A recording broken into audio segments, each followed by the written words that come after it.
Port Koźle zlokalizowany jest w dzielnicy Koźle Port na terenie miasta Kędzierzyn-Koźle w południowo-zachodniej Polsce w województwie opolskim. Obiekt położony jest nad rzeką Odra i stanowi element Odrzańskiej Drogi Wodnej. Port znajduje się w bezpośrednim sąsiedztwie linii kolejowych łączących region Górnego Śląska z Opolem, Wrocławiem oraz przejściami granicznymi w kierunku Niemiec i Czech.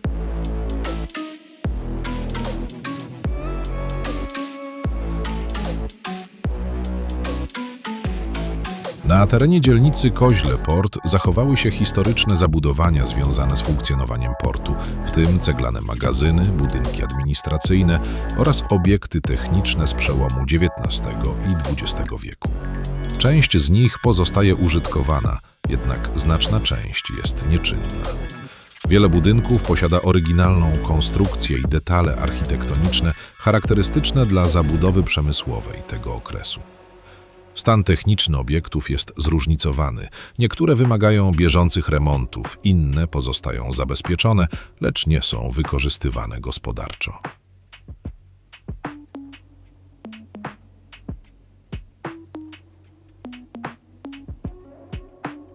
W obrębie dawnych nabrzeży oraz w bezpośrednim sąsiedztwie basenów portowych znajdują się częściowo opuszczone hale magazynowe oraz budynki zaplecza technicznego. Część bocznic kolejowych prowadzących do tych obiektów jest nieczynna lub wykorzystywana w ograniczonym zakresie. Place składowe, które pierwotnie służyły do przechowywania surowców masowych, w części pozostają niezagospodarowane. Zabudowa dzielnicy portowej objęta jest miejscowymi planami zagospodarowania przestrzennego, które przewidują utrzymanie funkcji przemysłowych i logistycznych.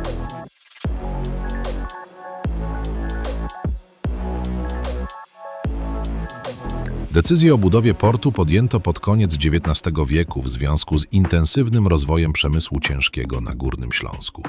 Prace budowlane rozpoczęto w 1891 roku. Pierwszy basen portowy oddano do użytku w połowie lat 90. XIX wieku.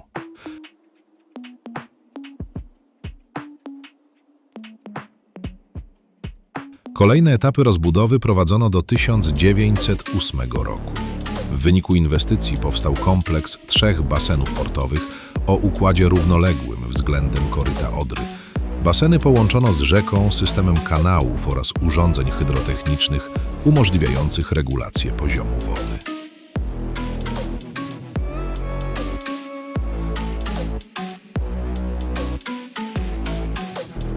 Port zaprojektowano jako węzeł łączący transport wodny i kolejowy. Wzdłuż nabrzeży wybudowano rozbudowaną sieć bocznic kolejowych, place składowe oraz magazyny.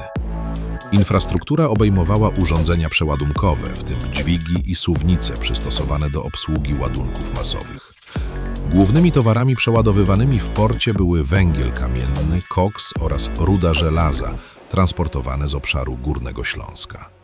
Port umożliwiał dalszy transport tych surowców drogą wodną w kierunku zachodnim.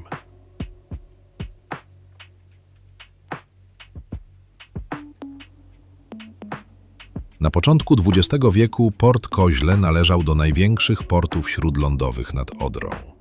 Zdolności przeładunkowe liczone były w milionach ton rocznie. Port obsługiwał zarówno transport krajowy, jak i międzynarodowy w obrębie dorzecza Odry. W jego bezpośrednim sąsiedztwie rozwijała się infrastruktura przemysłowa, w tym zakłady przetwórcze oraz składy surowców. Wokół portu powstała dzielnica mieszkaniowa przeznaczona dla pracowników zatrudnionych przy obsłudze przeładunków oraz utrzymaniu infrastruktury.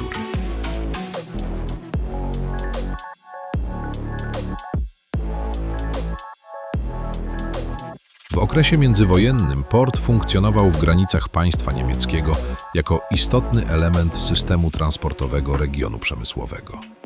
Po 1945 roku, w wyniku zmian granic, obiekt znalazł się w granicach Polski i został włączony do krajowego systemu żeglugi śródlądowej.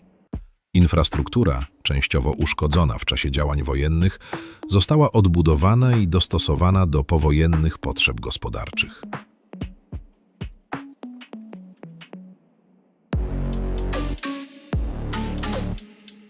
W W okresie powojennym port obsługiwał głównie transport surowców dla przemysłu ciężkiego oraz materiałów budowlanych. Stanowił zaplecze logistyczne dla zakładów przemysłowych funkcjonujących w regionie Kędzierzyna i Koźla.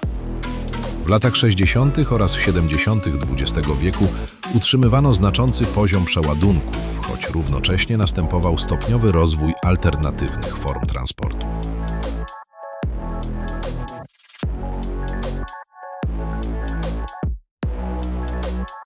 Od lat 70. XX wieku obserwowano systematyczne ograniczanie roli żeglugi śródlądowej w przewozach towarowych.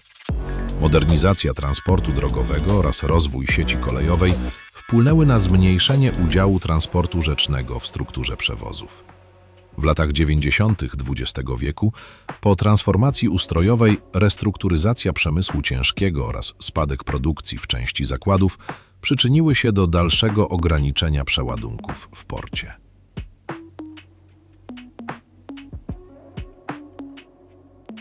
W XXI wieku część historycznej infrastruktury portowej została wyłączona z eksploatacji. Niektóre magazyny oraz urządzenia przeładunkowe przestały być użytkowane. Bocznice kolejowe w wybranych sektorach są nieczynne lub wykorzystywane w ograniczonym zakresie. Baseny portowe zachowały swoje funkcje hydrotechniczne, jednak skala ruchu jednostek pływających jest mniejsza niż w okresie największej aktywności portu.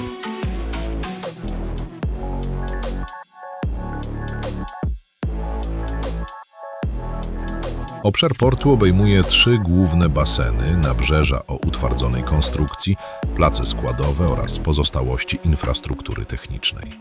Część obiektów zachowała pierwotną konstrukcję z przełomu XIX i XX wieku, w tym ceglane magazyny oraz budynki administracyjne. Stan techniczny zabudowy jest zróżnicowany. Część budynków jest użytkowana, inne pozostają nieczynne i wymagają prac zabezpieczających.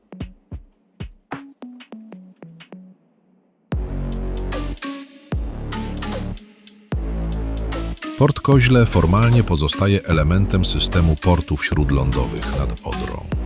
W dokumentach strategicznych dotyczących rozwoju transportu wodnego wskazuje się na możliwość zwiększenia roli odrzańskiej drogi wodnej w krajowym i międzynarodowym systemie logistycznym. Plany modernizacyjne obejmują poprawę parametrów żeglugowych Odry, w tym regulację koryta rzeki oraz dostosowanie jej do wyższych klas żeglowności.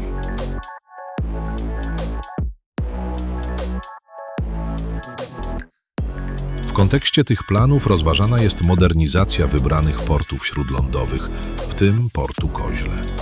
Potencjalne inwestycje obejmują rozbudowę terminali przeładunkowych, modernizację nabrzeży, odtworzenie lub przebudowę bocznic kolejowych oraz dostosowanie infrastruktury do obsługi nowoczesnych jednostek pływających i kontenerów. Realizacja takich przedsięwzięć uzależniona jest od decyzji administracyjnych, dostępności środków finansowych oraz harmonogramu prac związanych z modernizacją całej drogi wodnej.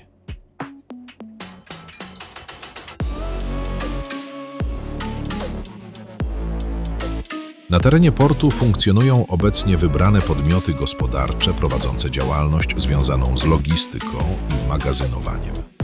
Część terenów pozostaje jednak niezagospodarowana. Obszar portowy objęty jest miejscowymi planami zagospodarowania przestrzennego, które przewidują utrzymanie funkcji przemysłowych i logistycznych.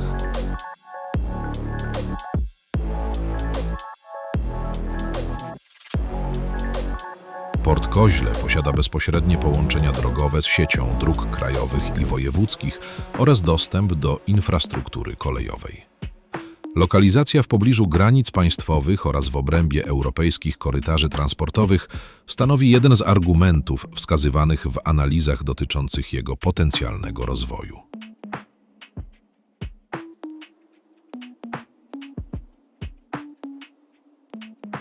W ostatnich latach prowadzone były analizy dotyczące możliwości zwiększenia wykorzystania transportu wodnego w przewozach towarowych w Polsce. W dokumentach rządowych podkreśla się znaczenie żeglugi śródlądowej jako uzupełnienia transportu drogowego i kolejowego. W tym kontekście porty nad Odrą, w tym port Koźle, Wskazywane są jako potencjalne centra logistyczne w przypadku realizacji założeń modernizacyjnych.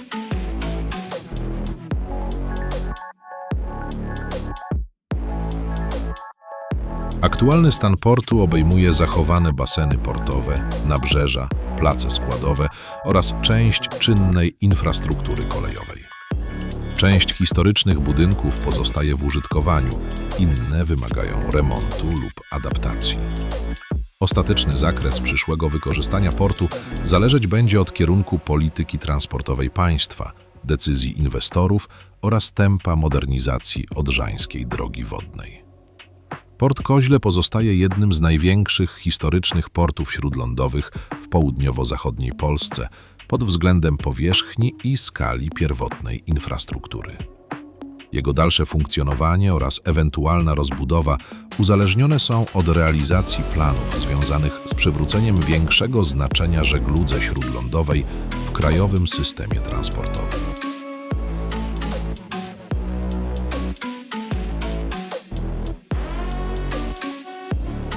Dalsze losy portu będą zależeć od skali inwestycji w Odrzańską Drogę Wodną, decyzji administracyjnych oraz zainteresowania podmiotów gospodarczych wykorzystaniem transportu rzecznego.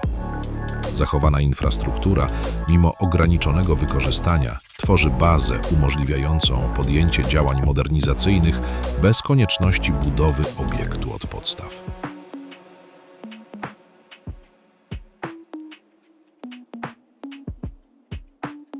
Port Koźle pozostaje przykładem rozległego założenia przemysłowego, które przeszło pełny cykl rozwoju, od intensywnej eksploatacji przez stopniowe ograniczenie funkcji po etap oczekiwania na nowe kierunki zagospodarowania. Jego przyszłość będzie wynikiem konkretnych decyzji inwestycyjnych oraz miejsca, jakie żegluga śródlądowa zajmie w strukturze krajowego transportu. Zachęcamy do pozostawienia łapki w górę i subskrypcji naszego kanału.